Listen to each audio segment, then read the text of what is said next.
प्रसाद घेऊन आला तर नंबर 1 चा प्रसाद, उद्यापासून सगळ्यांनी एक गोष्ट ठरवा, स्नान पूजा केल्याशिवाय, आंघोळ करायची, पूजा करायची, चुलीची पूजा केल्याशिवाय स्वयंपाक करायचा नाही. ठरवून टाका. काय अडचण आहे? हो नाही, तुम्हाला अडचण नाही, तुम्ही स्वयंपाकच करणार, तुम्हाला काय अडचण? महिला मंडळ, मी तुम्हाला का सांगायला माय, घरात जर समाधान पाहिजे असेल, घरात जर सुख नांदायचं असेल, आचरण चांगलं पाहिजे म्हणून तुम्हाला सांगू लागलो. काय दुसरं करायचे नाही. रोज तर आपण आंघोळ करतोच की, जेवण करतो ते आधी करायचे. स्नान करा, पूजा करा इष्टलिंगाची, चुलीची पूजा करा, मग स्वयंपाक करा. मालकाला सुद्धा आंघोळ पूजा करायला लावा. मालकाला आंघोळ पूजा केल्याशिवाय चहा पिऊ देऊ नका, काही पिऊ देऊ नका. स्नान करा, पूजा करा, नंतर चहा.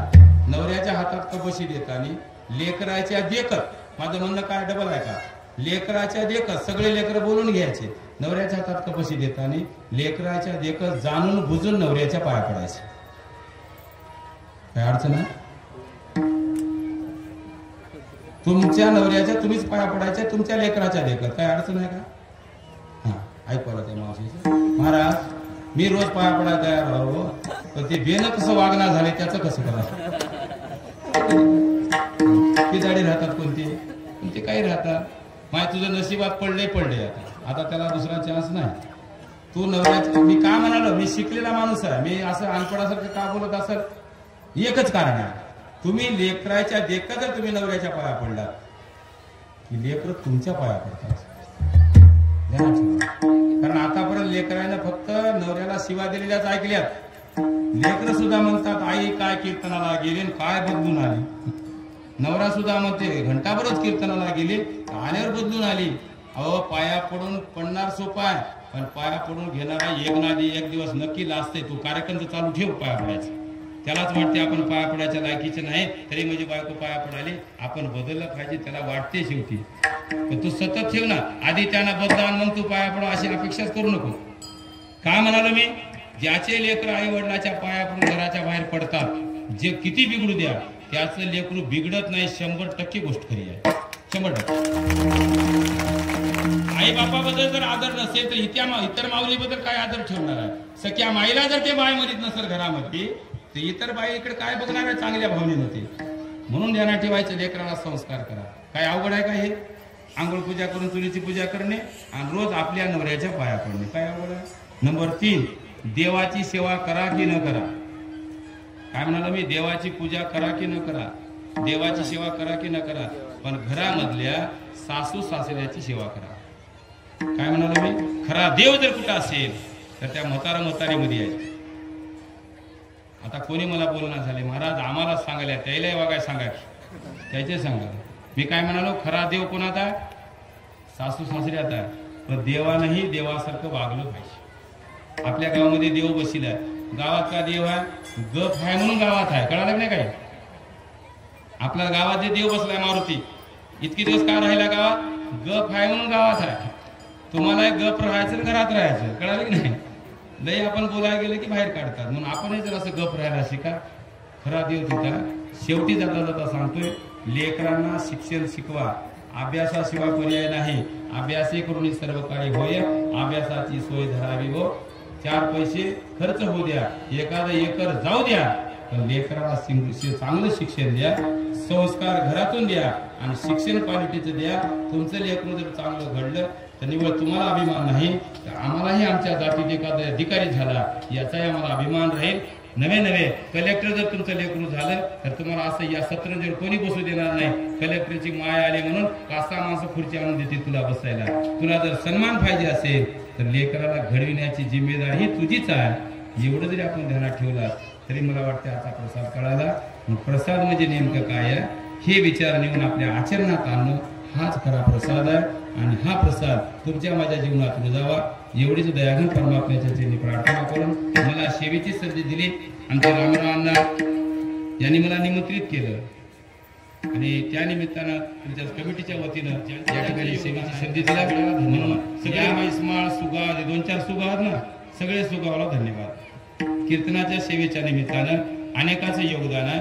त्यामध्ये सुंदर इथं युट्यूब आहे का फेसबुक आहे? युट्यूब आहे. काय नाव चॅनल? Sangameshwar YouTube channel. या चॅनलवर कीर्तन प्रसारित सगळे व्हायले, काचच व्हायले, सगळे कीर्तन प्रसारित व्हायले. सगळ्याच्या घरी अँड्रॉइड मोबाईल आहे, सगळ्यांना मोबाईल काढायचा आणि दिवसातून एकदा तरी खोरीच्या महादेवाला दर्शन आल्यासारखं थोडं थोडं का होईना पण सगळे कीर्तन बघा. या चॅनलला सबस्क्राईब करा, याला लाईक करा, याला फॉलोअर्स जर वाढले तर उद्या आपल्याच विचाराची लोकप्रियता वाढते. बऱ्याच लोकांना संशय आहे सगळ्या वारकऱ्याचे कीर्तन टीव्हीवर याले, आपले काही येणार झाले, कारण आपले लोक आपल्याच मोबाईलवर आपलेच कीर्तन बघणार, तर कोण बघणार आहे बाकीचे? आपल्या मोबाईलवर आपण बाकीचे बघतो कीर्तन, पण आपल्या महाराजाचे बघत नाही. म्हणून शिवसंप्रदायाचे कीर्तन जाणीवपूर्वक बघा, त्याला लाईक करा, त्याला सबस्क्राईब करा आणि लोकांना सुद्धा बघायला सांगा. जर आपले फॉलोअर्स वाढले तर टीव्हीवाला सुद्धा आपाप आपल्याला बोलून कीर्तन घेते, पण तितके फॉलोअर्स वाढावे लागतात. त्यासाठी थोडंसं आपणही या माध्यमातून का होईना या कार्याला योगदान द्यावं ही अपेक्षा व्यक्त करतोय. संगमेश्वर युट्यूब चॅनलने अतिशय सुंदर समाजाचं देणं लागतंय. या भावनेतून या ठिकाणी धर्माचा प्रचार आणि प्रसार व्हावा म्हणून युट्यूब चॅनलवर हे कीर्तन प्रसारित केले. जिथे जिथे कार्यक्रम होते हे काम करावं, कारण धर्मो रक्षिती रक्षता एवढी मी त्यांना प्रार्थना करतोय. या निमित्तानं मृदंग मास्तरनं सुंदर साथ दिली, अतिशय सुंदर. काय नाव तुमचं? दीपकराव. सुंदर मृदंग वाजवला. पेटी मास्तर सुद्धा आता उशिराच का होईना राईट आले, त्याला धन्यवाद. साऊंड सिस्टीम तुमचीच आहे ग्रामीण मला, साऊंड सिस्टीम आणि सुंदर ऑपरेटिंग केली, यांना धन्यवाद. आमचे स्नेही आहेत, आमचे रामलिंग महाराज आहेत, आमचे आकाताई आहेत, अतिशय म्हणजे जिवाळ्याचे आमचे संबंध आहेत पूर्वीपासून. मी या गावाला नवीन आलेलो नाही, मी 25 वर्षापासून कीर्तनाला येतो. मध्ये थोडं गॅप होतं, पण यांच्याकडे मुक्काम राहायचा, इकडे माळामाळानं जायचं आम्ही तिकडे. खूप दिवसापासून कीर्तनाला येण्याचा योग आहे, पण यावर्षी प्रसादाच्या निमित्तानं तुमची भेट झाली म्हणून आमचे भाऊरावांना असतील, आमचे उभं टाकलेले सगळे गायक वादक मंडळी असतील, त्याचे म्हणजे नागेश असेल, आमचे रामरावजी असतील, इकडे आमचे थोटवाडीचे सर्वभक्त मंडळी असतील, आमचे राजू पाटील असतील, उपस्थित महिला पुरुष, तुम्हा सगळ्यांना धन्यवाद. सगळ्यात मोठे धन्यवाद तुम्हाला. हे सोपं नाही एवढ्या गरमीत बसणं, तरी महादेवावर श्रद्धा म्हणून तुम्ही बसला, तुम्हाला सगळ्यांना धन्यवाद. आता तुम्ही म्हणाल महाराज जाता जाता आम्हाला घेऊन म्हणजे काय काय विचार घेऊन जायला सांगितले, तुम्ही जाताना काय नेणार आहात असं तुम्ही मला एखादा प्रश्न विचारू शकता. कारण मी नेणार आहे तर लपून चोरून येणार नाही. मी बी जाताना एक गोष्ट घेऊन जाणार आहे, इथून लपून चोरून नेणार नाही, उजागर नेणार आहे. कार्यकर्ते घाबरू नका, काय तागाचा कट्टा नेणार नाही, घाबरू नका. मी जाताना एकच नेणार आहे. मला एक आज नवीन गोष्ट शिकायला मिळाली, कीर्तन कधी बी राहू द्या, झोपणार झोपतेच. फक्त तिघी जणी आता तिघीचा डोळा उघडला नाही. सगळ्याला धन्यवाद देऊन झाली माझी वाङ्मयीन सेवा. तुम्हा सर्व संत सदिनाच्या त्रिकाल वंदनी प्राप्त गुरुवर्यांच्या सता संत श्री लक्ष्मण महाराजांच्या चरणावर समर्पित करून सतत ही सेवा घ्यावी अदासाची. शिवदास हेची इच्छितासे ही माझी भक्ती पूजा समर्पण हो श्री गुरु राजा मनमत शिवलिंग नियोजा श्री गुरु नागेश श्री गुरु नागेश श्री गुरु गुरुराज माऊली जय गुरुराज माऊली.